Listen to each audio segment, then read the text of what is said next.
And welcome, Hoosier fans, to another episode of Doing the Work, the first show on the Back Home Network covering IU women's basketball.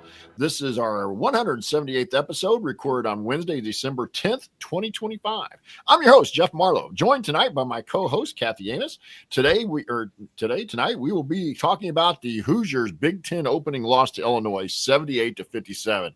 And no offense to the Hoosiers, it really wasn't that close. That takes their record to 8-2 overall, 0-1 in the Big Ten. We will also be previewing our next opponents, the University of Louisiana Monroe and Eastern Michigan. But as we do with every episode, we're going to start this show with our Hoosier Proud banner moment. And Kathy, I had to really find this when I went on the line earlier today, didn't see much. And then I found this tonight as I was looking for just like it'd be for a banner moment. I didn't think there was much from the game that would classify as a banner moment. But the Indiana Basketball Hall of Fame today announced their women's induction class for the class of 2026. And on that roster, there are two former Hoosiers, Jill Chapman and Kristen Bodine, who will be inducted into the Indiana Basketball Hall of Fame in the spring of 2026. Jill Chapman, a Blackford High School graduate, Kristen Bodine, a Martinsville High School graduate, as well as both of them playing at IU. Our banner moment is brought to you by Home Field Apparel, presenting sponsor of the Back Home Network. Home Field is constantly releasing new schools or updating its products for schools in its existing line. You are bound to find something for you or anyone in your life who just loves great collegiate gear. Not only do you get high quality apparel, but you're also supporting an Indiana-based business that has its roots in the Kelly School of Business. Go to homefieldapparel.com and use our promo code HOME23, that's HOME23, to get 15% off your entire first order. That's promo code HOME23 for 15% off. And once again, the website is homefieldapparel.com. Wear one for the team.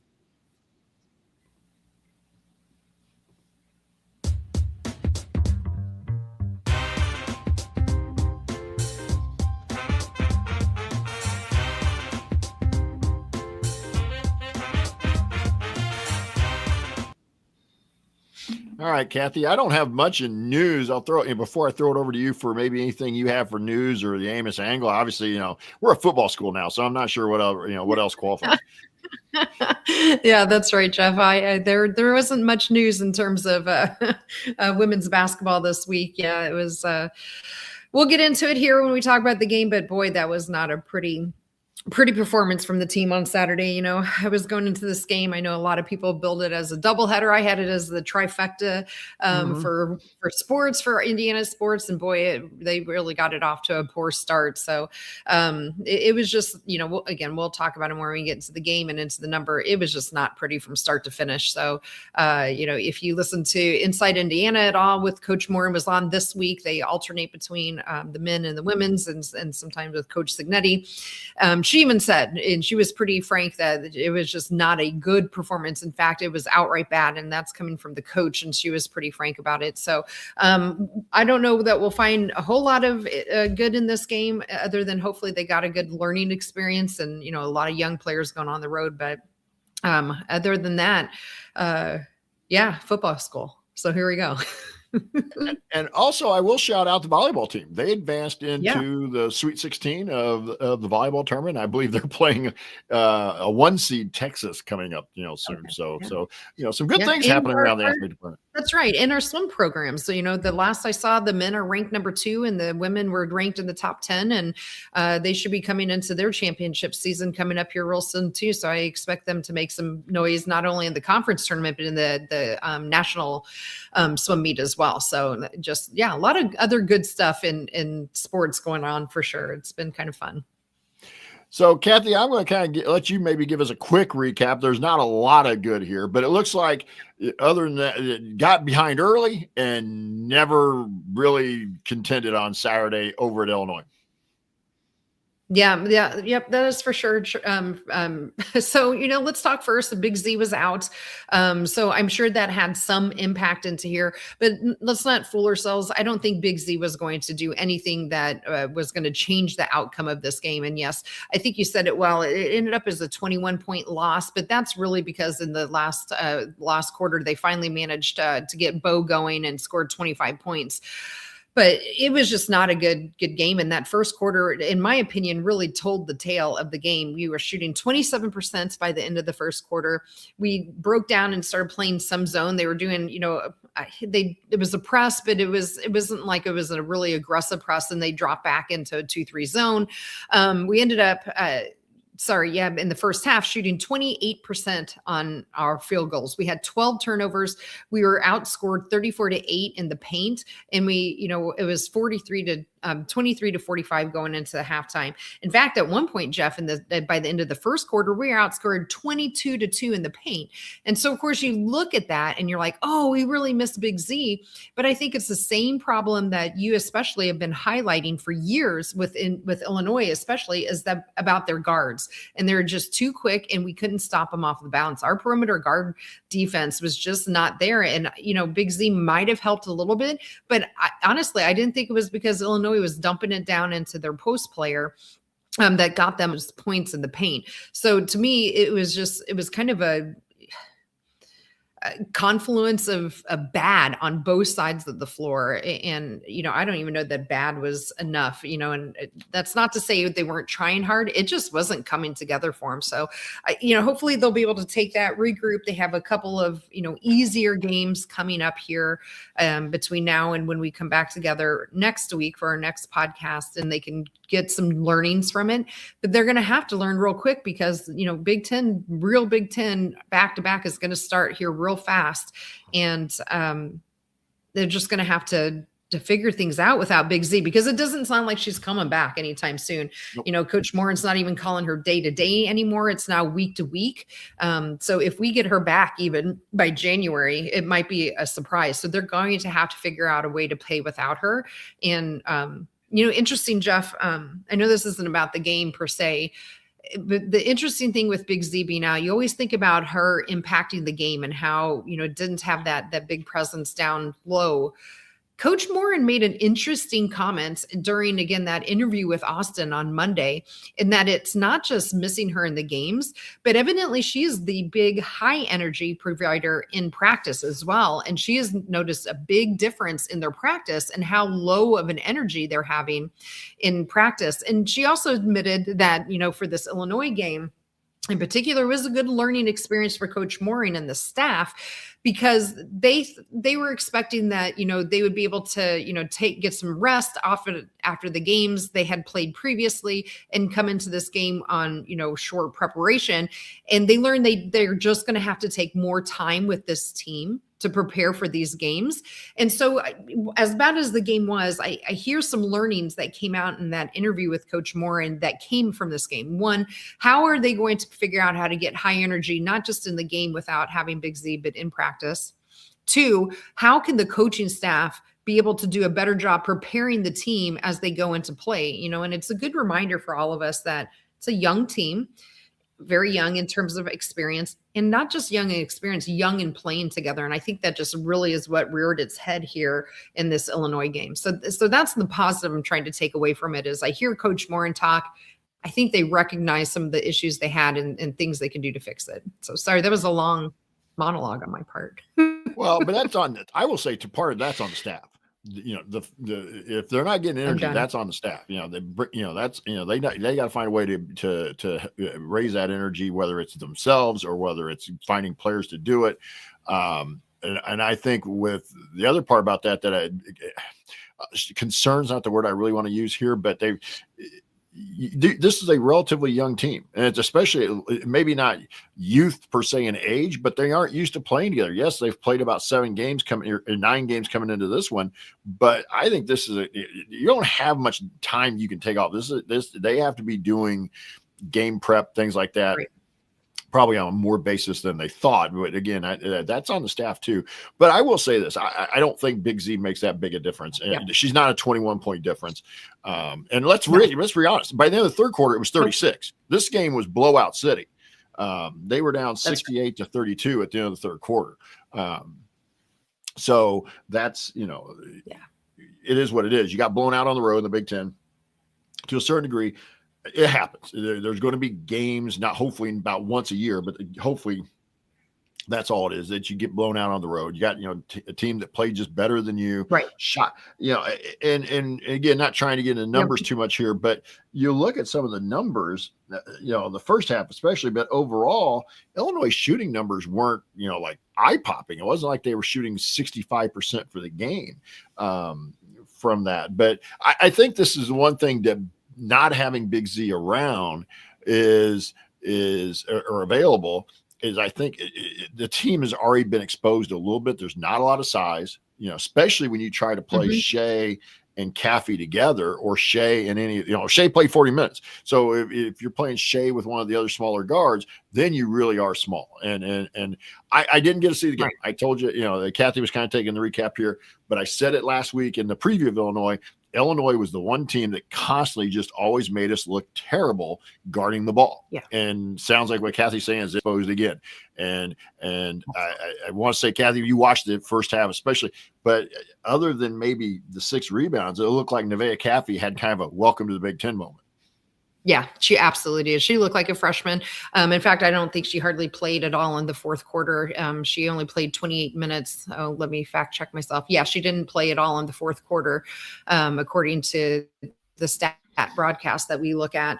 Maya Makalewski actually got a lot of those minutes in the fourth quarter, and instead of her.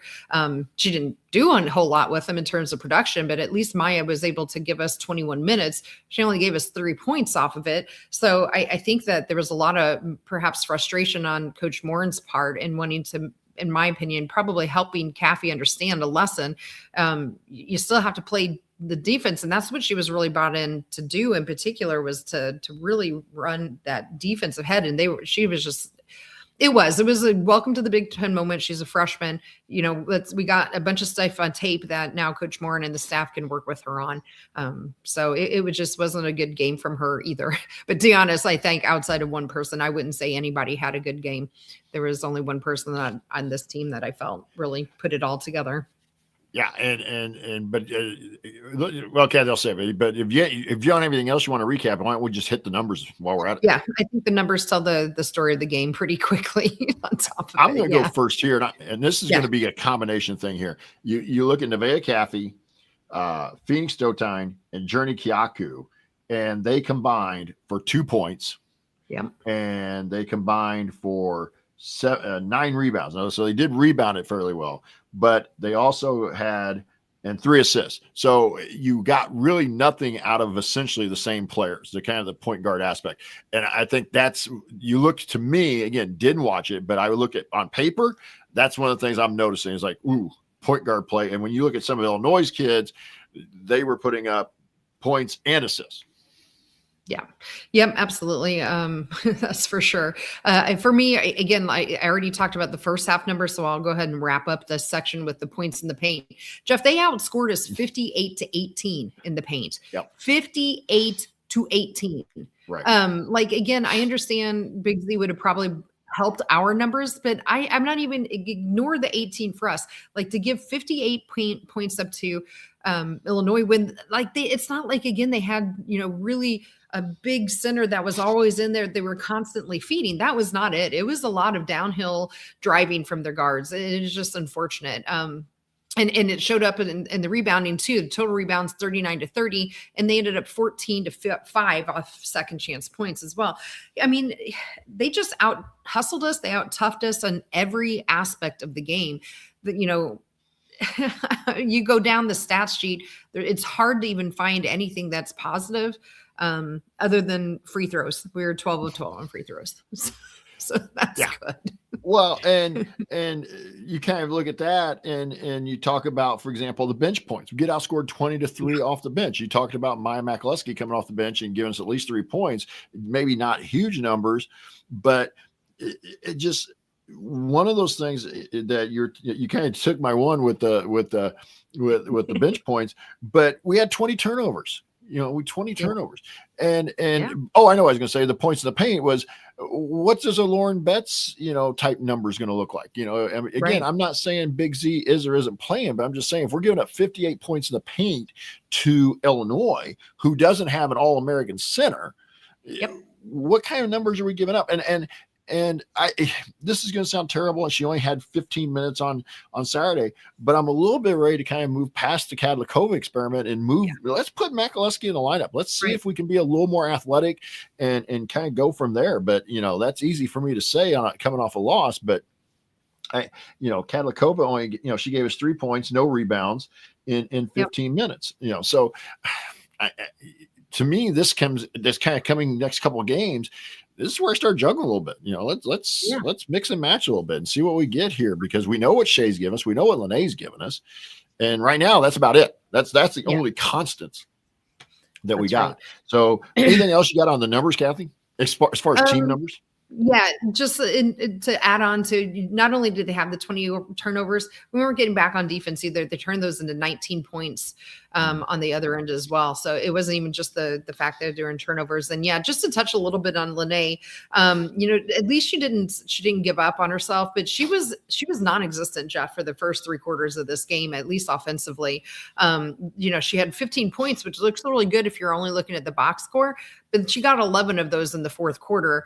And you could really tell that Illinois was kind of starting to back off a little bit. And, they knew at that point they had in the bag, and we ended up scoring 25 points in that fourth quarter, which is the only reason why this score looks even remotely. And it's terrible to say that a 21 point loss looks good, but it looks much better on paper than it really was in reality. So just again, I agree with you about Kadlikova. I've kind of felt like this from the beginning. We did not expect her at all to be, maybe a rotation player, but to be coming in and starting. She ended up with only 15 minutes, to your point, with Maya Mikuleski coming in and getting 21 minutes off of the, off the bench. So I agree, Jeff. I wonder at this point, if you start messing with the lineup a little bit, I guess another positive, we didn't have huge foul trouble. We had 2 gals that were, had 4 fouls, and the rest of the team were, 1 or just maybe 2. So that's a positive. But honestly, I just think we just weren't aggressive enough even to be fouling. It was just all around just not a great effort. So those are some of probably my big numbers. I mean, I don't know what to say about it other than that. But the Lene thing makes me, again, kind of, Kathy, this really feels like Lene is really the engine here. That if she had a tough game, and the whole and Grant Shea had a nice afternoon. I don't want to give her numbers away because I think we're going to talk about her in the coming segment. But so if Lene's not getting off to a good start, or Lene's not, and I'd be interested to kind of maybe get your thoughts. Did you feel like Illinois really tried to take her out of the game? Because like, hey, we've recognized, as opponents, we've recognized, hey, if we can take Lene out of the game, they're going to struggle. Shea can get hers, but if we can take Lene out of it, then they're really going to struggle. So I'd be interested, maybe I have to go back and try to watch something this weekend. Yeah. See if I can watch about the first quarter. So see if Illinois was really doing anything, I'd say different, but emphasizing defensively, something on Lene. But again, Lene struggles, team struggle. Yeah, I agree with what you're saying with Lene struggling to team struggles. Nothing jumped out to me, Jeff, that they were really doing anything to take her out of her game per se. She just really looked like she wasn't ready. Not just her, the entire team just really didn't look like they were ready for the intensity that Illinois brought.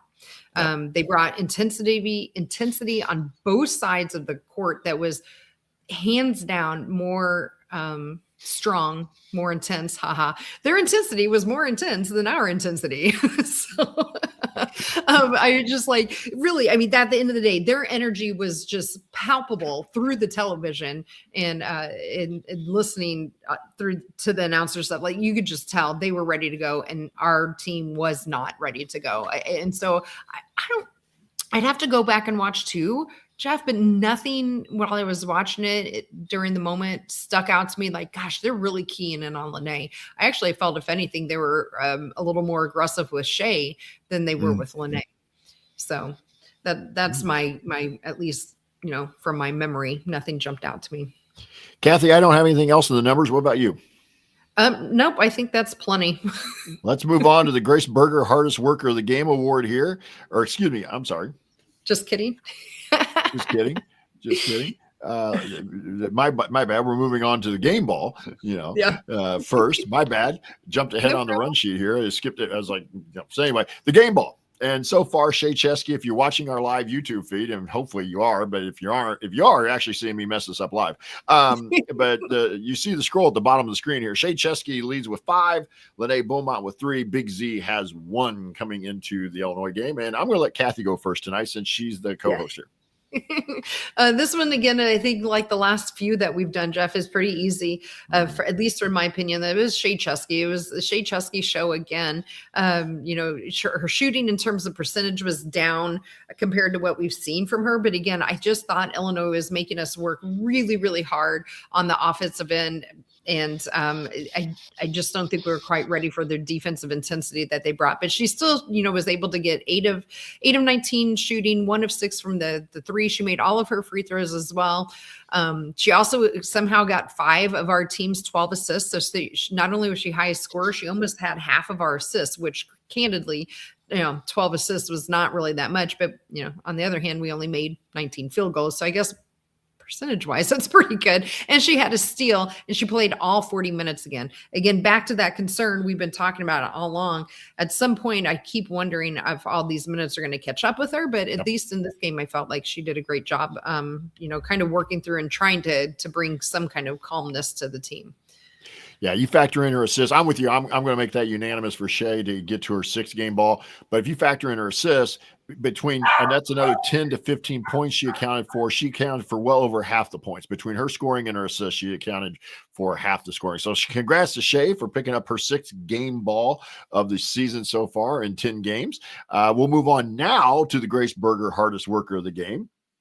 And again, if you're watching on the YouTube feed, you can see the scroll at the bottom here. This one, we've had a little bit more balance in with the group. Shea Chesky has 2, Big Z has 2, Lene has 2, and then Phoenix Stotine, Maya Makaluski, and Odessa Noyan have 1 each. And again, I'm going to let Kathy go first here. Yeah, thanks. Okay, I had to mute myself there. My dogs were barking a little bit, so hopefully they're done. Again, Jeff, I think if you watch the game, if you only look at the box score and weren't able to watch the game, the easy answer here is to go to Lene because she had the 15 points and try to bring us back in the 4th quarter. I'm actually not going to go that direction. As much as I love Lene and her game, I just really thought that she didn't bring it enough for us tonight. And I think if we could have had, like you mentioned, this team goes how Lene goes. And if we could have had her more in that first half, maybe we wouldn't have gotten, kind of punched in the mouth so quickly. And so I can't give her my Grace Berger hardest worker. Maybe that's not fair. Maybe because I'm holding her different standard than others. But where I ended up actually landing again was Odessa Noyan. I thought, she came in, she gave us 11 points on 4 of 9 shooting. She also made both her free throws. She did some rebounds for us. She had a block. She only had 1 turnover. Her only blemish in terms of numbers was the fouls. But, I think she did her best to try to come over and help on the defensive side when we could just not hold those guards back there. So I didn't really have any great answers, but that was where I finally landed in my reasoning in my head was Odessa Noyan. Yeah, I even thought about, again, I thought I'd throw it out here, Maya Makaluski, we already talked a little bit about, only 3 points, but she had 6 rebounds in 22 minutes. And she had a steal. And again, we've said before, plus minus is a flawed stat, but she was 0 on plus minus in 22 minutes. So she did, and that was, the best, especially anybody who got, decent minutes on Saturday. But I'm going to kind of go with you. I'm going to go with Odessa. I'm going to trust your judgment here because you watched most of the game. I didn't get to see any of it. But again, Odessa, a -3 on plus minus. And she sat basically 9 minutes of the game, 10 minutes. She played, according to the official stats, 30 minutes and 33 seconds. You look at somebody like Nevaeh was -36. We talked about, she didn't play in the 4th quarter. So that shows up there a little bit. To do that. Yeah. But so I'll second that with Odessa since you were able to watch the game a little bit more live, and that would give Odessa Noyan her 2nd Grace Berger hardest worker of the game award. and congratulations to her. Around the Big Ten here, number 7 Maryland beat Minnesota in 2 overtimes, 100-99. And Minnesota is one of those teams that just scares you because they've got talent, but they've also, I watched them against Kansas a little bit, and they didn't look very good. But then again, Kansas is actually winning some games right now in the Big 12. A mild upset, number 21 Washington, and I believe this game was up in Seattle, beat number 16 USC on Sunday 59-50. And right now, I've been kind of glancing at my screen. This was a close game at halftime, but Kathy, out in your neck of the woods, Iowa State has used a big third quarter. They are up 63-48, just started the fourth quarter in Ames. So that game is currently airing on, I believe, ESPN. So, and then Saturday, number 1 UConn travels out to Los Angeles to take on number 16 USC. That game is a 5:30 Eastern time start, and I think that may be, I can't remember. That's a national televised game, but I can't remember if it's on Fox or ESPN. That's Saturday, right? Yes. Yeah, that's Saturday. It is on Fox. Yeah, I remember seeing the promo for it on one of the networks. So with that, so then Kathy, I'm going to throw it over to you to kind of preview Louisiana Monroe, and then I'll take Eastern Michigan. All right. Sounds good. Just like most of the other games so far that Jeff and I have talked about, I have not candidly seen UL Monroe play. So I can only talk to you a little bit about some of the stats that I've seen from them, as well as a little bit about what Coach Morin said again in her interview on Monday when she was highlighting this with Austin. So she did say, that they are a pretty defensive minded team. They do like to press. They are very aggressive in their defense. So it was interesting because that's what I kind of saw when I looked at the numbers. So as a team, they're only averaging 61 points per game, and they're only allowing opponents to score 60. So with that, they are 5-3 overall, which is 173rd overall in her hoop stats. Their losses are to Sam Houston, Mississippi State, and Alabama. In terms of their players to kind of watch for, there's probably 3 names. Jamani Ingram, she is their leading scorer at 10 points per game. Merkava Shavers is next at 8.5, but she leads the team in rebounds at 7. And then Asha Ennis is 8.6 points, and then she also is getting 2.4 rebounds per game. Assists per game. So going back again to some of the numbers as a team, this will be an interesting thing, I think, to watch, because if they very much are defensive minded. So for example, they force 21 turnovers per game, but on the other hand, they commit 21 turnovers per game. So 21 forced turnovers is good for 45th in the nation. Turning it over 21 times is good for 335th. So offensively, their numbers were really, really bad. But defensively, they had quite a few numbers that were in the top 50, at least so far in the early season here, 8 games into it. And again, Coach Morin said they like to press. So that game will be on Thursday at 7 Eastern, and that'll be on Big Ten Plus. So that's what I know about UL Monroe. Yeah, I know nothing else about Louisiana Monroe as well. Then Sunday, 1:00 Eastern on Big Ten Plus is Eastern Michigan coming into Bloomington. And Eastern Michigan is coming in, I believe, the Hurons, but don't quote me on that. Some of those schools changed their nicknames and stuff. So, but anyway, Eastern Michigan will come in at 6-3. Well, as of right now, they're 6-3. They're ranked 223rd on the Her Hoop Stats ranking. They have lost. This is interesting. There is a common opponent here. Eastern Michigan lost to UL Monroe by 9. So I think we'll know a little bit more about Eastern Michigan and where IU stands with them after tomorrow night when we play UL Monroe. They've also lost to Michigan State by 30, and Purdue Fort Wayne is their other loss. They're led in scoring by Cece Eleko, 17.8 a game. She also averages 10.4 rebounds a game. So she is a double-double. Peyton Hill throws in another 13 a game. And then Anaya Sia averages 36 minutes a game, but 6 points a game and almost 6 assists per game. So I think that's probably their point guard. They're averaging 67 a game. They're giving up 60. They shoot 81% at the free throw line, which is good for 10th, but they don't get to the line very often. Their free throw rate is only just under 17%, which puts them as 206th. And the defensively on the arc, they only allow their opponents to shoot 25%, which is 32nd in the country. So again, Eastern Michigan out of the MAC.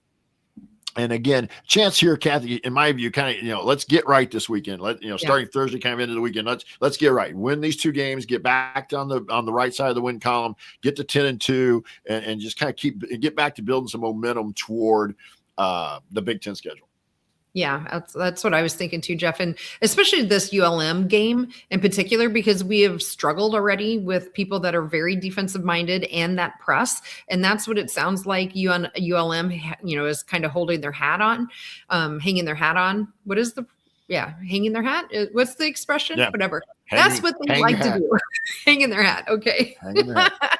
Hanging their hat. So Jeff, it's up to you too. I threw some of, Indiana's her hoop stats in here that kind of jumped out to me again, now that we're roughly a quarter of the way through the season. I thought it might be interesting to start seeing how these stack up, especially once we get into conference season. Kathy, I wanted to ask you about one of those. Her hoops rating is 43rd. Yep. Which I think is interesting because the net right now is 55th. Yeah. And that net's got to come up. They got to win some games here, obviously, but that loss at Illinois is, even though it was 21 was better than 36. Again, you got blown out, to a certain degree. You lost on the road, and your schedules, your non-conference schedule outside of Iowa State and Gonzaga is probably not going to look great.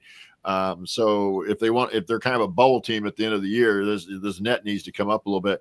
But Indiana's averaging 73.8 a game, which is 84th. They're giving up 65, which is, and you got it as 205th. So I'm assuming that there's 204 schools better than us. Is that what it means? That's what I understand too. Wow. Not good. Yeah. Wow. Not good. Yeah. But we're shooting 47% from the field, which is 28. I'm not quite, of course, turnover rate's probably something to play in there, but it's real dichotomy there, because there's a couple of decent numbers in there, but there's also a couple of yeah, there's some big outliers. Yeah. Again, there's a lot of noise. We're only, 8 games in, right? 10 or 10 now. That's right. We have 8 wins. So we're 10 games in here. So I guess we're definitely past the quarter mark of the season here. So, I just thought it might be time to start looking at those, because those numbers matter. And net of 55 especially in particular. Yep. Especially that 55 net is just not going to get it done. And the fact that we're sitting so low, getting ready to go into the conference season, really is probably something concerning. So, but we will concern ourselves with that another day. A lot of quad 1 and 2 games in the Big Ten, though. Yeah, that's true. A lot of opportunities left in front of us for sure.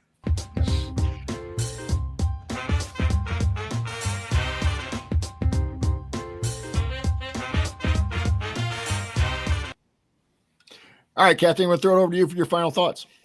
Yeah. Again, Jeff, it's just, I don't mean to sound like a broken record, but I'm going to sound like a broken record. This was just a really, really bad game. This Illinois game was, again, from the very start, they got punched in the mouth.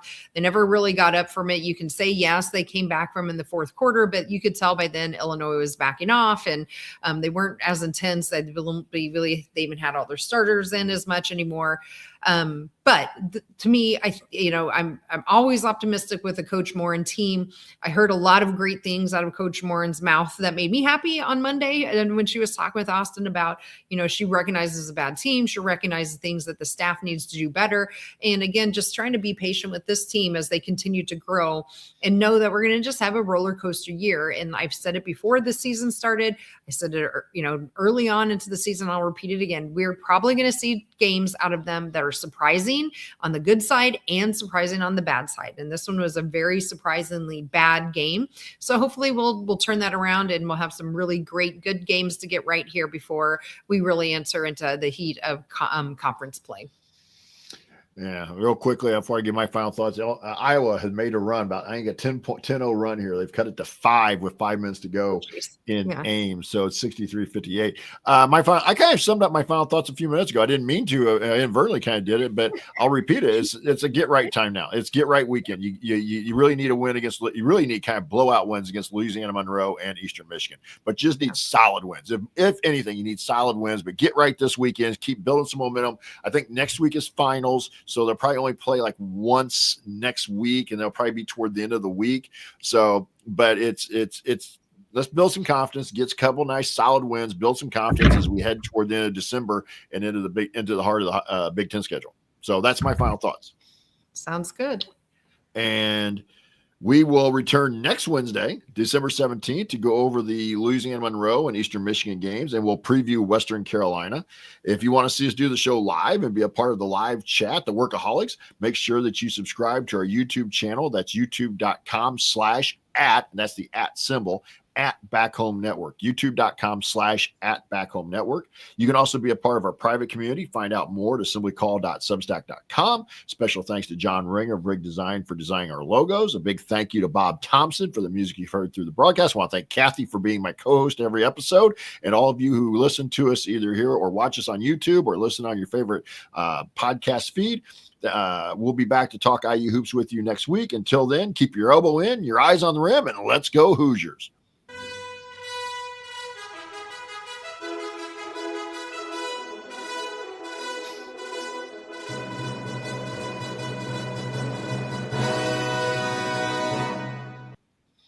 All right. All right. Good show. Are we still flying high though from that Saturday night? I got a story for you. You'll appreciate this. So this, for those of you watching, I got my Indiana football, one of them, sweatshirt on. I went into work today. I was in the office. This is what I wore. We have a pretty casual office environment. I have a few coworkers who are Iowa State fans, which is weird. In Iowa, you wouldn't think I'd have that many, but I have like 3 in my area. And one of them's on my team, and he comes up to my area, and we walk by each other. He goes, "Hey, there's something all over your shirt." I stopped and I said, "Well, do you want to talk about what's on my shirt right now, Kyle?" And he's like, "No." And he just walked away. And then later in the day, I came out of a conference room and he was up talking to someone else. And I say, "Hey, Kyle, you want to talk about my shirt yet and what's all over it?" And he's like, "No, I don't." And there were other people in the aisle. One's an Iowa fan. One's an Illinois fan.